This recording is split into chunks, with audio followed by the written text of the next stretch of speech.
This week on the Push Pull Legs podcast, we talk about how much time you actually need to put into your content. And of course, best fruits.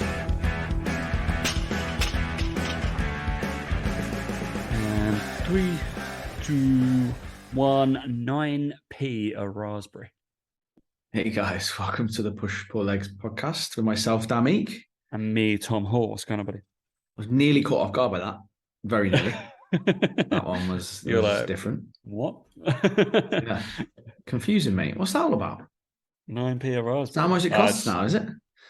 That's how much I worked out. How much? Because I eat raspberries like they're good. Like, yeah, that's my thing. You can't beat up on raspberries, though. I love them. That's the thing. We're going to discuss this in a second, but so I worked out because I was like, I don't know how many of these because you know, like one of the things we learned from Dan's thing is just be trivial, be a bit of a knobhead on your stories. But I do that anyway. That's not exactly what we said. I think be a knobhead was exactly what we said, but you know, close enough. I do that anyway on my stories. And I was talking about raspberries. Because I was like, I do eat, and when it goes to summer, do eat a lot of raspberries. And I was like, oh, okay, cool. I remember there was an anecdote a while ago on, I think on this podcast that I did between the blueberries, raspberries, and then singular raspberries, and I went for the other ones because it was more cost effective. But they're not now. They've caught on to me. So I was just like, okay. And I blueberries are so beta. And then the raspberries, are I was like, not the one.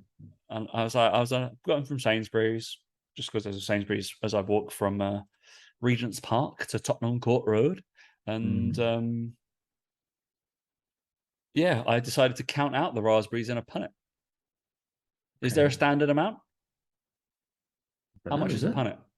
Well, I counted them as I was like, but oddly enough, I did start to get distracted. I was a bit worried about myself that I was kind of that tired that I couldn't keep counting. I was like, well, am I on 11, 12? I was like, can I not count past 20 anymore? It's like, probably not. But 26, there was 26 raspberries in that thing. And they cost like £2.20. I'd have said 25 to 30. Yeah, I think I was going to say that. So, but then, that rounds out about 9p per raspberry. If you were buying singular raspberries, would you buy that? Would you buy £1 worth and you bought just 9? Would you do that? No, probably not. No, I wouldn't either. No, I'd be like, that's a bit of a ripoff. I want more than that. I always think they're a little bit too expensive for what it is. But anyway, I do eat, I reckon about 2 to 3 punnets a week, I reckon, when I'm walking around. And I also have frozen raspberries as well, which is fantastic. You tuned into the raspberry pod, by the way. So frozen is always the most cost effective, isn't it? Yeah.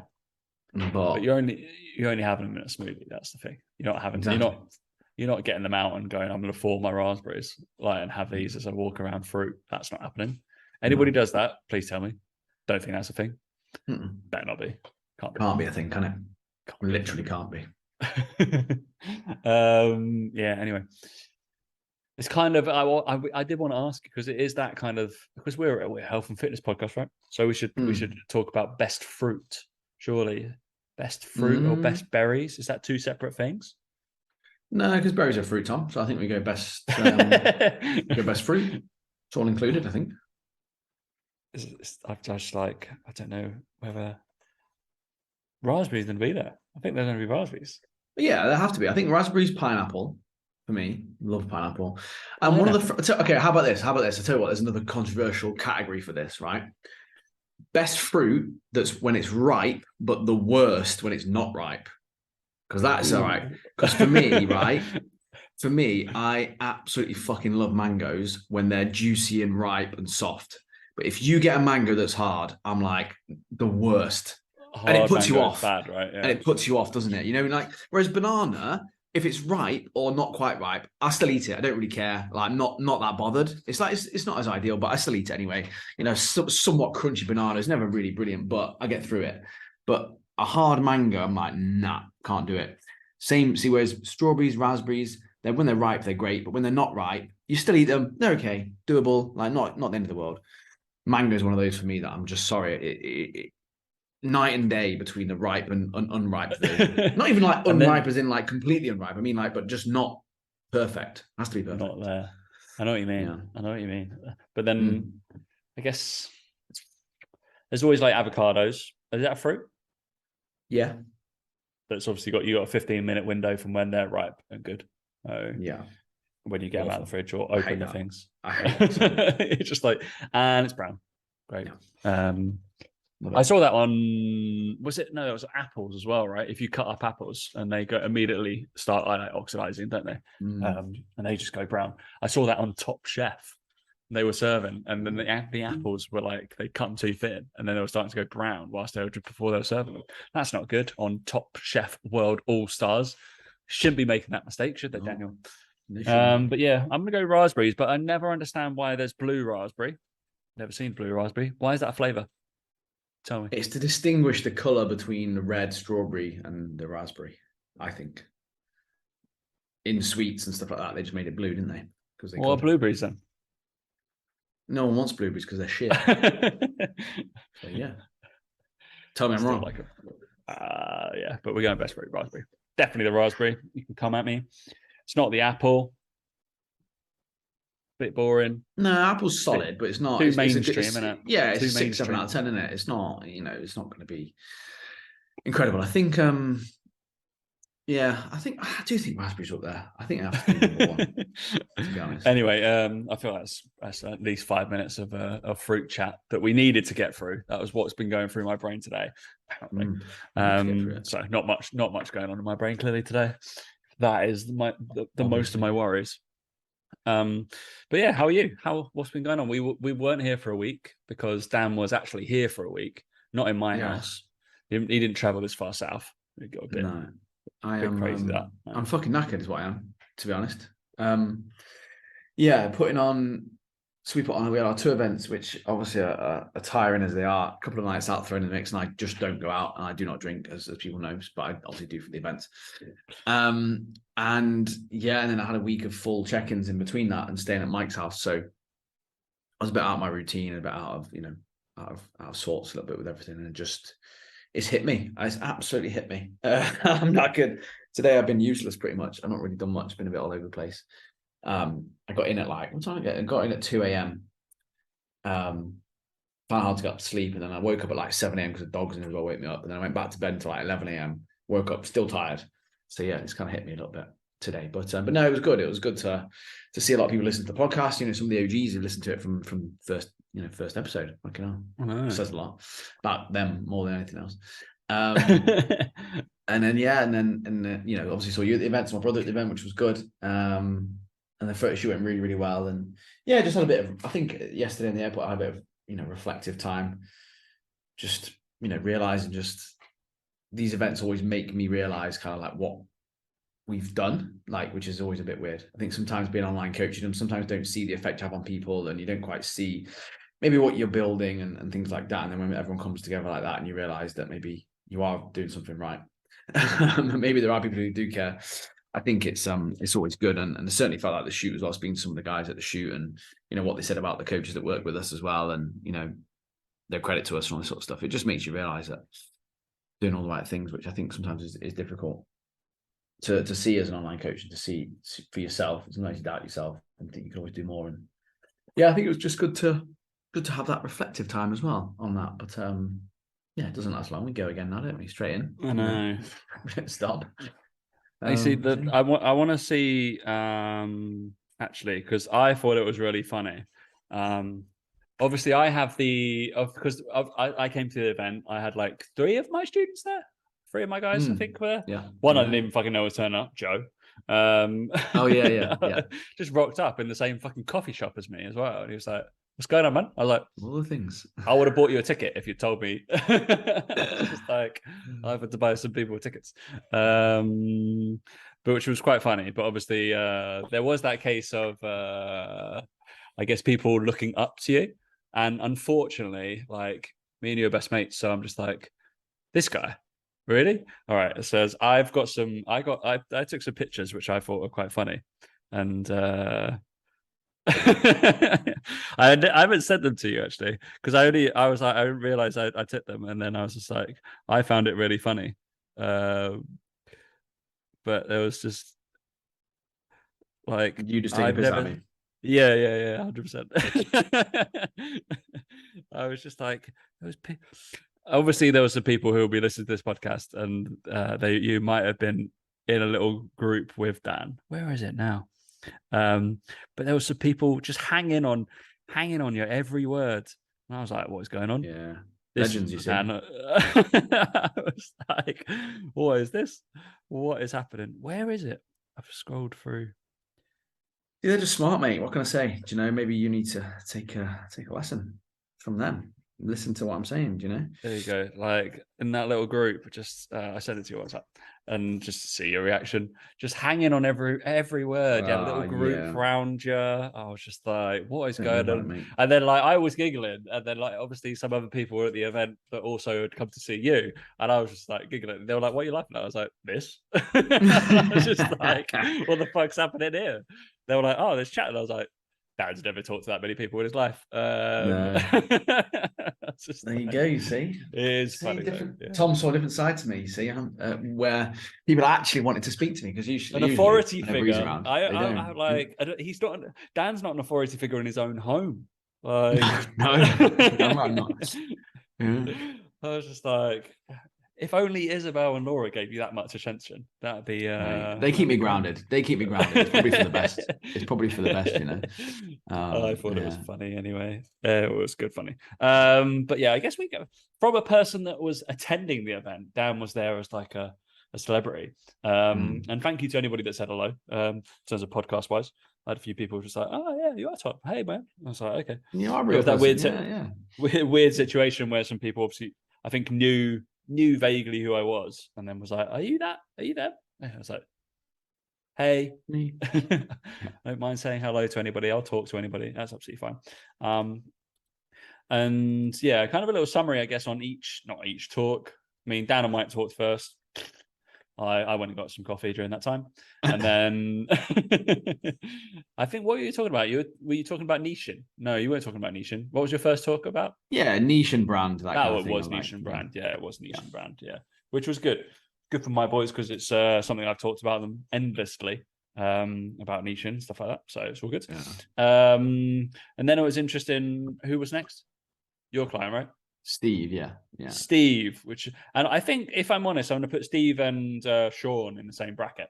And it was one thing I said to you. I was like, I didn't think they're obviously good on camera or whatever, but I didn't think they'd spoken in person before. And you were both like, yep, 100%. They'd never like done a live event or spoken in a group. You have, obviously.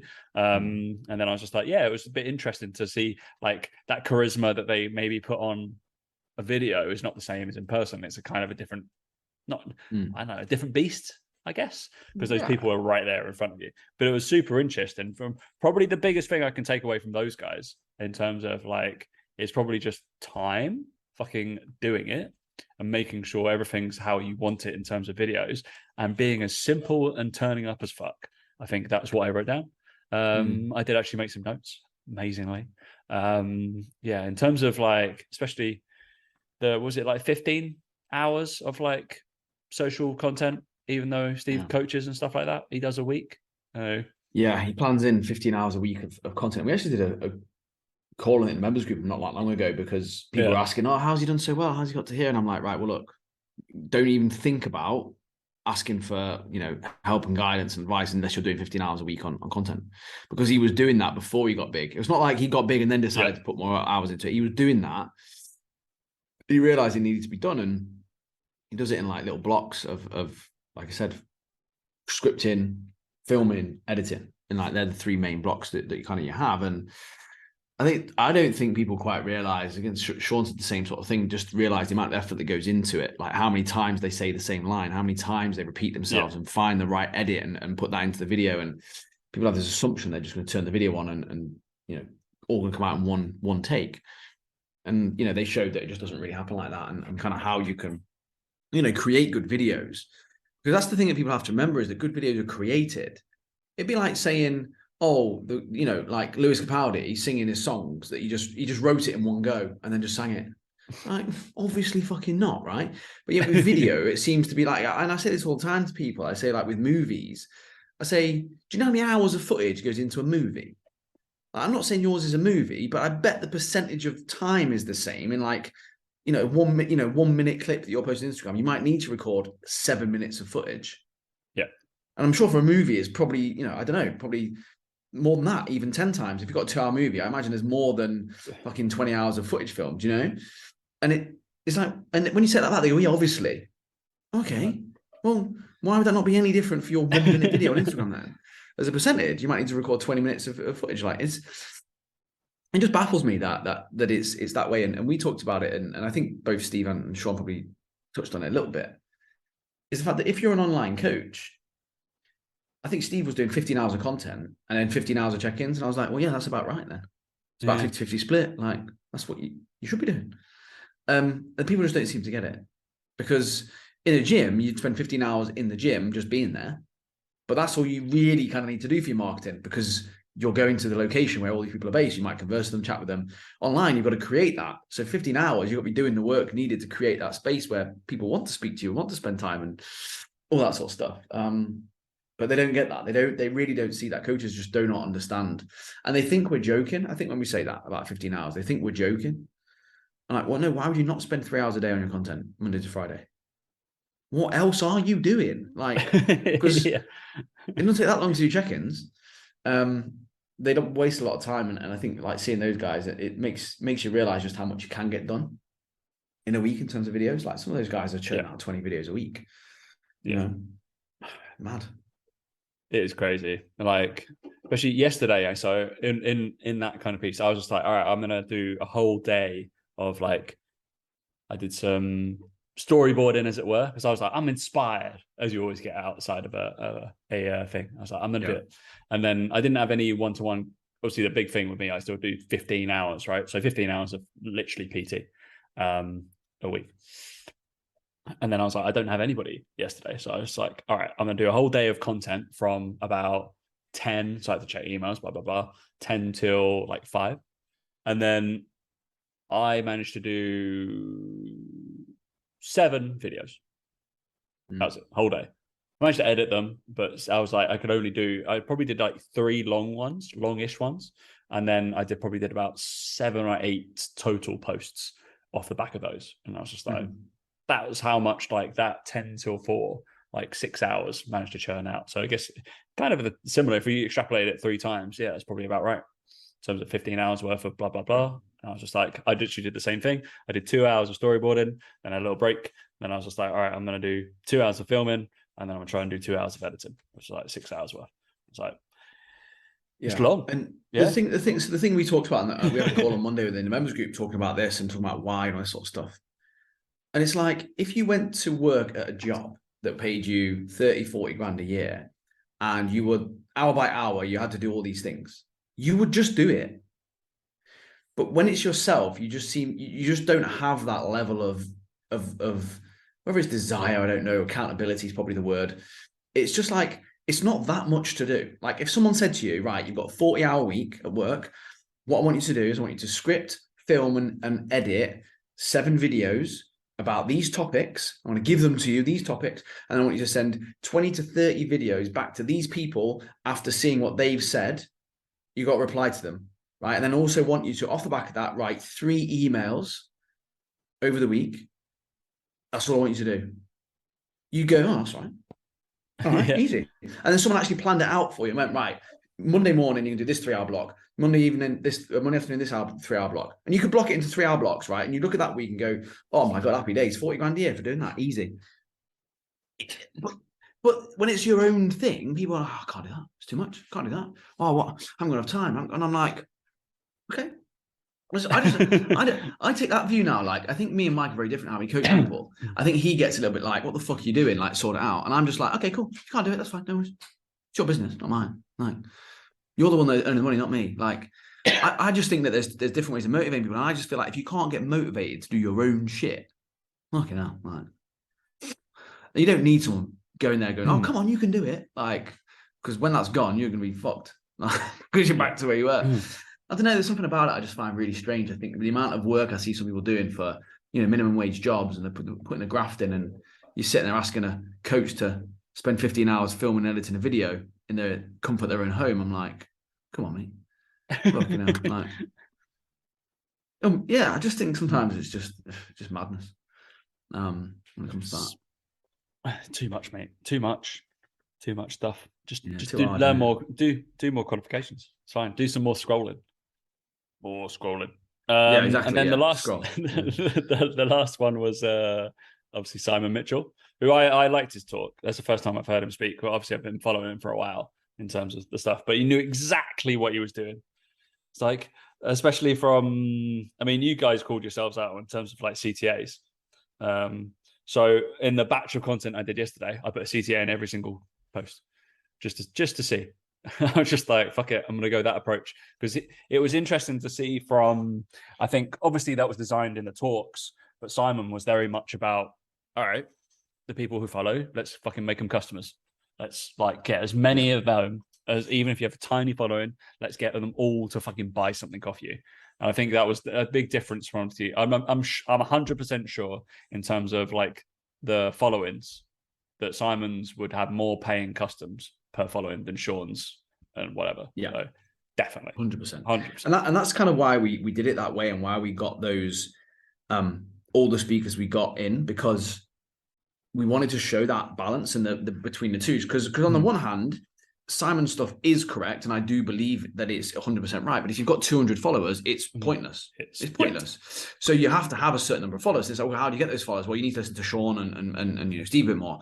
And it was more a case of that for us. It's a case of, well, look, different people need different things. If you've got over 2,000 followers, Simon's stuff mainly, and then make sure you're doing bits and pieces of Sean's. If you've got 200-300 followers, Sean's first. Don't set up automations because ain't no one reaching out to you. Yeah. And it's just doing it in the right order. And actually, it's more a case of actually going between the two and realizing what phase you're in. So a lot of my clients on the back of it were like, oh, I was really excited by this. And I'm like, no, you're not in that phase. You do Simon stuff.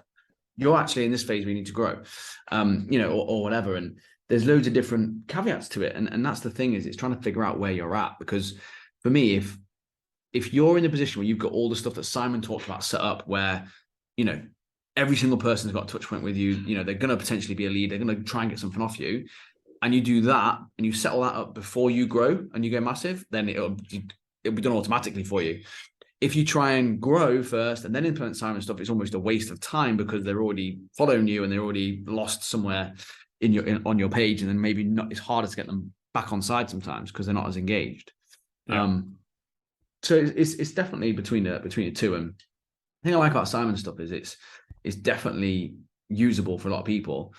I just don't think that, if there's one tiny criticism of him, it's that he doesn't caveat it with, it's only really useful once you've got these number of followers. And he may argue that that it doesn't, but I would argue that I think you need to have a certain amount of people, otherwise it's kind of a lot of work for not a lot of reward. At least in the short term potentially, and then maybe from there, maybe knowing you've got it all set up, you could then grow, you can push.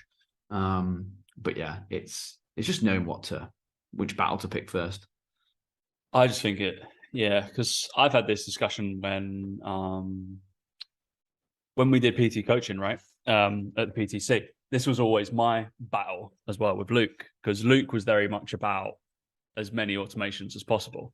And I was just like, well, why don't we see whether we can take, how many clients do we need to take on before we don't need any automations? And then we can not retrofit the automations, but then we know what exactly is going on. I was always like, all right, well, I probably want to just see whether I can handle a certain amount.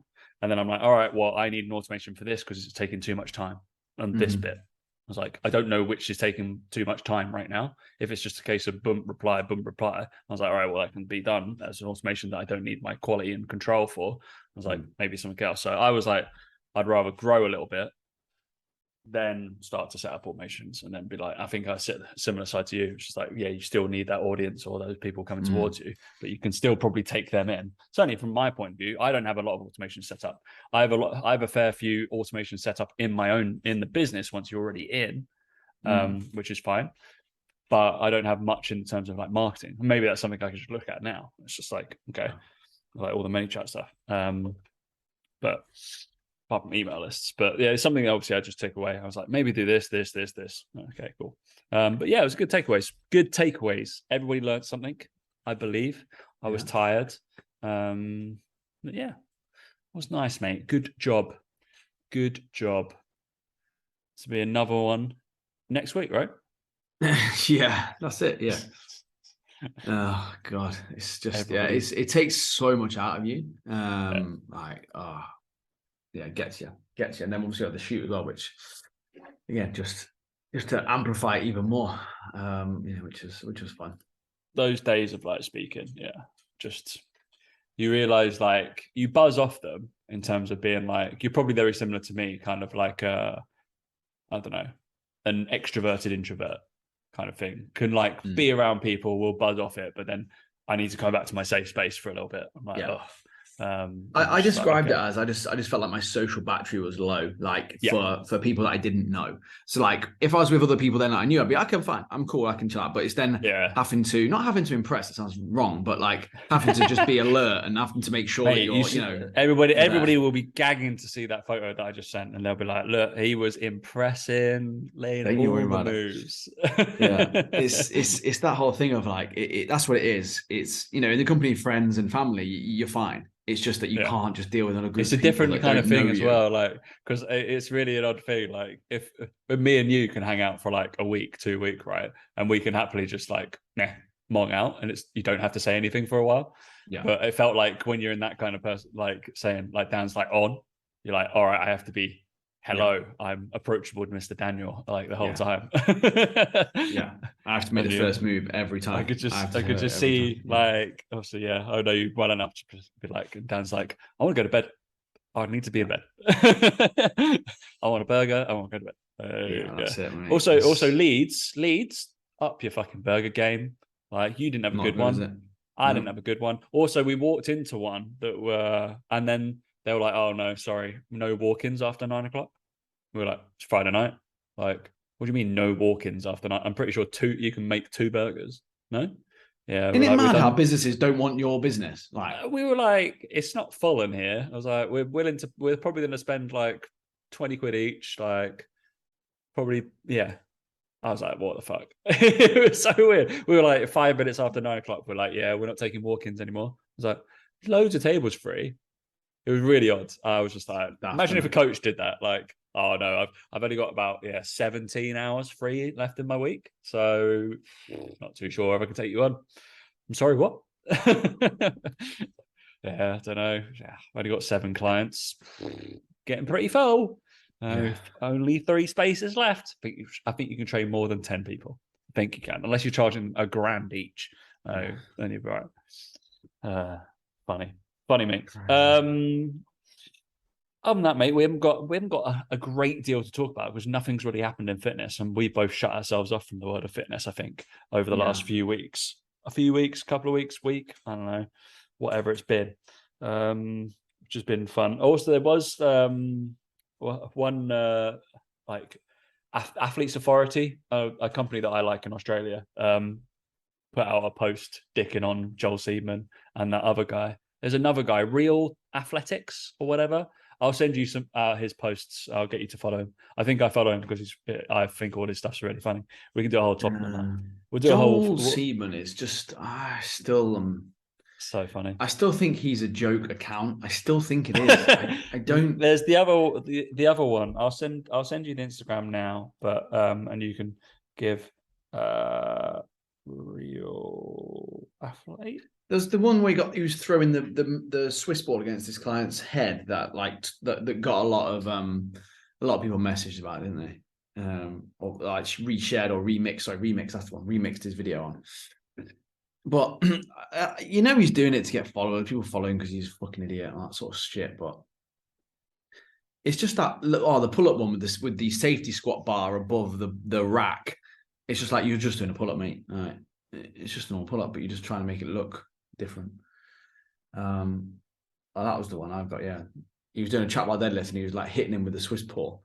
And it was like when you run out of ideas to do with your client or something like that. So this guy, it's Real Game Athletics, Alexander Whitehair. Like, let's have a gander. He's like, it's quite funny. I'm convinced he's never trained anybody ever, and he just makes it look. It looks like I've seen him before. Right? Yeah, it looks like if like you gave some toddlers and was like, all right, I want you to go and make some really cool moves like Power Rangers and like come back to me once you've made your routine. That's what all of his like posts look like and all of his moves look like. They're just an amalgamation of lots of shit. And I'm just like, what you do? They're so bad. A lot of his stuff. I What's the enjoy one that with the bungee cord around him? I like that one. This one's good. Oh my god! It's like he's Um, on a slide board thing. yeah, Oh, he's on a it's a slide slide board. board. Yeah, and he's Just the just like same color as twisting, the floor. just twisting around, mate. But he does all these like, what It's is? the comments I can't get. I can't get. These are amazing. You're the man. Yeah, I Really? know. Really though? How stupid are you if you think that's amazing? Like that's with the kettlebell, right? What's that doing? I don't understand. I would just You're like just none of copying these. Joel Seedman. It is a lot of Joel Seedman esque, and they always like each other's posts. I always see Yeah, exactly. it. Real game athletics. Go have a giggle, anybody. But anyway, on the back of that, back of that, I thought it's an interesting one because I noticed on. So obviously, I've got to vaguely talk about. I've decided to commit to doing a half Ironman triathlon, so I'm going to be Oh, training. But it's not until next year. But I obviously will have to do some like lead on triathlons before, so that's exciting. But I guess it was a case of, and Dan decided to say that he's fat. I'm a little bit overweight as well, so I just not need to start going overweight. back to the gym and watch what I eat again. It's as simple as that. Like Um, it's just yeah. it's always Nothing. funny, isn't it? Because like I think before, like I don't know, it would have been before Dubai. I was just like, yeah, I probably should lose. I lost like 4 or 5 kilos, and it's like it's kind of yeah, that's fine. I can get down to there. But I think for this, obviously running is I need to be a lot lighter. Yeah, your knees need you to be lighter. I mean, I'm strong, mate. I still go to the gym. I can dunk, but I'm about 90 kilos. So yeah, that's the issue. When I'm hovering over 90 kilos, I'm not as springy as I should be. No. I got enough force to relay, but yeah, that'd be an interesting thing. But it is yeah. So what's your plan, Daniel? What is your plan for getting fit, getting lean? What's going on? Because we every now and again, I think every 50 episodes, we have to kind of just make sure people know that we train. What are we Yeah. doing in our training world? Well, basically, I've Lives. decided to start trying to go to the gym at the same time that I play golf in the morning. So when I get up at like 5:30 in the morning to go play golf. And I've been struggling my days to try and find time to go to the gym because of the amount of work I've got on, this sort of stuff. So I've just decided that I'm just going to keep my alarm set for 5:30 every single morning, and I'm going to go to the gym at 6 when it opens, and then I'm going to get it done, and then I've got no excuse because then I've got the rest of the day at 7. Because I don't go in the evening, I don't do anything like that. I just wouldn't have the motivation to do it. So for me, I have to go in the morning. So I've decided that that's what I'm going to do. I'm commit to that. I'll post about Instagram and stuff like that, and I'll talk about the accountability of doing it. But I've decided that's what I'm going to do because I feel like it's the easiest thing for me to do with that. Training obviously is just going to be 3 days, full body, bits of cardio thrown in as well because I feel quite unfit. Nothing crazy, but like more like things like pyramids on the bike, 1K, 2K, 3K, and then in between that doing press ups, bicep curls, something like that. So I basically made it so that I can do all my like vanity stuff like arms and delts as like the filler in the cardio stuff. That's my thing. So at least if I miss the cardio, I missed out that bit as well. Yeah. And then basically with diet, it's just a case of I was eating too much shit, too many Deliveroos. So literally this week we've started like Hello Chef, which is the equivalent of like Gusto stuff in the UK, a bit more expensive, but it's not as expensive as Deliveroo. So it was one of those. It was like, well, it's half the thing with us is we just get that because we've got nothing in the house, so we don't know what to cook, don't know what to make. So at least with that, it's like it's all done for you 4 days a week. Yep. So I'm not calorie counting or anything like that. And just stop eating as much shit basically, and just basically start buying more products that are higher in protein. That's the basic thing for now.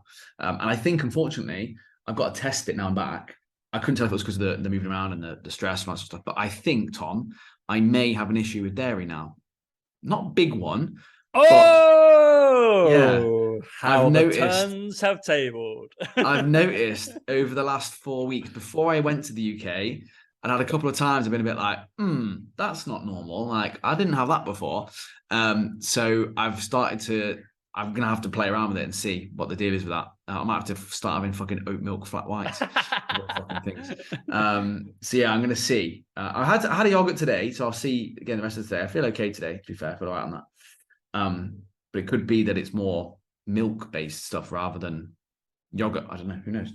We will see, mate. But yeah, that's what I'm doing anyway. There you go. That's what's new.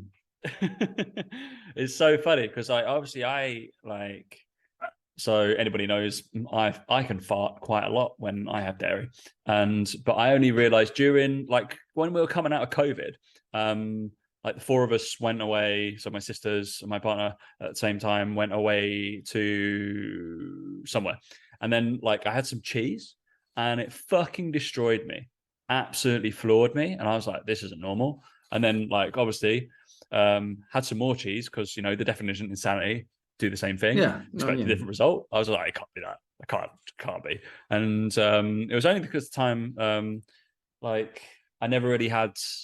We always had almond milk in the house, so never bothered going, because I was just like, I can't bother to go buy. I'll just drink the almond milk. It tastes all right. And then I feel like it's because I extracted dairy from my diet, and I don't eat a lot of cheese. I love cheese, but I don't. It's something that I'm like, oh, that's got really high like caloric content, so I don't put it on loads of stuff.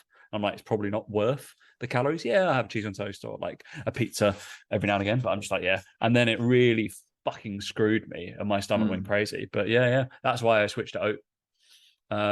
But now, through like after like I think back a year and a half or stuff, after implementing it a little bit back, I feel like I'm okay with it now. I'm not as bad. Beer fucks me up. I think it could be that, like, because over here I've been using dairy as a huge protein source because there's not as much of the like the protein products and supplementation and all those sorts of things, and the meat just haven't really been eating as much of it. So it could be a bit of that. It could be just relying too much on milk. So maybe that happened for me. Who knows? It's nothing really bad. I just noticed I was like, a bit gassier than usual. That's not normal. And kind of related it back to it. So whenever I had a fair bit of milk, so I'm going to see, because I've always been a bit funny with whey protein. Always been a little bit. Yeah, I think I remember like, that because I think you always like you were the one to it. like. I think when we used to buy protein together or something, you would always go off slightly and try something different. You're like, yeah, let's try this one. Something about it never quite sat well with me. So yeah, who knows? It's always the case. But anyway, yeah. So obviously with my training, so obviously the triathlon stuff isn't until next year. But I was like, you know what? It's summer. It's actually quite nice to go outside, do stuff. And like what we were talking the other week, right? We were just like a 5K. It should be only 25 minutes. You can just do it straight outside your house, like, and come back. So I was just like, yeah, you're right. I'm an idiot. Why am I not doing, like, it's so stupid. I should be able to just go do that, right? Yeah, and obviously I've been taunted by a couple of clients. And it's like, if you want to do it, let's do it. Let's do one. So yeah, I'm going to do that. But I'm going to implement. So I downloaded, which is really interesting. See, I've got a couple of like ultra runners that I train. I mainly take care of all of their like their stuff, their lifting stuff. So make them like resilient as fuck, right? And really interesting. I downloaded a bunch of like half Ironman triathlon, 20 weeks out, or like 30 weeks out, blah, blah, blah, 10 weeks out, all this kind of stuff. Not one fucking program that I downloaded from all these kind of, what's the one I'm just looking at now? Outside triathlete.com, whatever. Not one of them talks about gym work. Yeah, they won't, mate, will they? They're just useless. It's like, sort of point of view. It's crazy considering I'd be like, you know what would be good? Considering like you're running and like being resilient, doing some like soft, like level, like low level plyometric based stuff to make sure your tendons all hold on to each other and having a little bit of muscle mass. Which is crazy. Obviously, like just the thing, like most of these is it'd be like they're trying to fit in at least 2 to 3 swims, 2 to 3 rides, and like 2 to 3 runs each week on top of lifting. It's a lot of fucking volume. So I'm going to start off with like I'm going to have 1 or 2 of each week for I think like a month, and then I'm going to ramp it up and then ramp it up and ramp it up. And I'm going to do like a 20-week 2 plan now, just to see whether I can get through it. And then I should have a decent, I think it'll be better to do it now and then maintain than panic next year. Yeah. I think will be the idea. And my diet, I'm probably not going to change it if I'm really honest, because I think with the fucking massive amount of volume, I'm probably going to lose weight anyway. Yeah, 100%. I'm going from not doing this stuff to probably doing at least 1 to 2 runs, 1 to 2 swims, and 1 to 2 bikes a week. Obviously, I'm going to have to reduce my lifting. I normally lift like 4 times a week. I'm probably only do 2. But that's where my time's gone, mate. So I won't be doing content anymore. Or Joking. Or golf. I'll still be. I've literally in this this recording. I've just been invited to go play a pro-am on. Obviously, I'm a pro. Obviously, pro. Yeah, it's fine. I'm probably going to go watch Live as well. Not this week. Where's next that? Week. It's at the Centurion. Same again, same place. Yeah. So that'd be fun. I think you'd like to go, to be fair, but I think I'm going to go to that one. What's the date? Not that I'm flying back for it, but not this weekend, but the weekend after. July, yeah, should be fun. Nice. But yeah, that's my half Ironman triathlon stuff. This will be interesting. My first week. Interested when I downloaded this. I was like, week 1, Monday, rest day. Super excited. Yeah, I was like, oh, it's rest day today, so I'm not going to do anything. And then obviously I did a run the other day, but it's super vague on certain stuff, so I'm gonna have to like change. Unfortunately, I know enough to get around some of this stuff.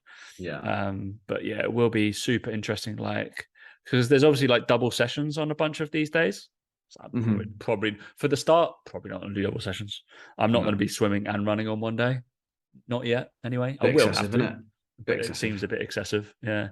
So, but yeah, mate, exciting. I think I'm going to buy a new bike. It feels like an excuse for buying a new bike as well. So I've asked new golf clubs.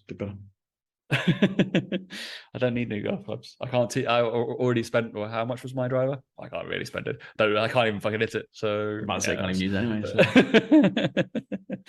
All right. Yeah. So I'll be obviously keeping everybody in tune. I'll probably do a weekly summary of some sort. Whilst I'm getting into that, Tom does cardio. Fuck me. And to put that in perspective, people are like, oh, crying. I'm completely fucking fast twitch. Can't like do like long distance shit at all. When I was in my teens, I was running like sub 11s, like 10. I was at 10.8s for like 100 meters. I'm fast twitch. That's it. I can't do anything else. That's why I jump and stuff. I mean, there's no point being anything else, to be honest. No, but waste of time. Anyway, all right, mate. Any other business? Not from me. No. Not from you. No, nothing from me either. I don't think. No, nothing. Apart from Dan, I bought the same microphone as you because I was so fed up of changing mics the whole time. There you go. You see, I've got about 3 or 4 microphones on my fucking desk, and I'm just like, you know what? I'm just gonna buy the same one as Dan. Easier, isn't it? Easier. Yeah, I probably need to give this one back to Luke. I've got one that haven't used for ages. It just sits there. Like it's too big. It's too clunky. Mate, don't let it clog up your desk. I know exactly. My list is already clogged full of Star Wars. So yeah. All right, guys. Thanks for listening. We will catch you next week. See you later.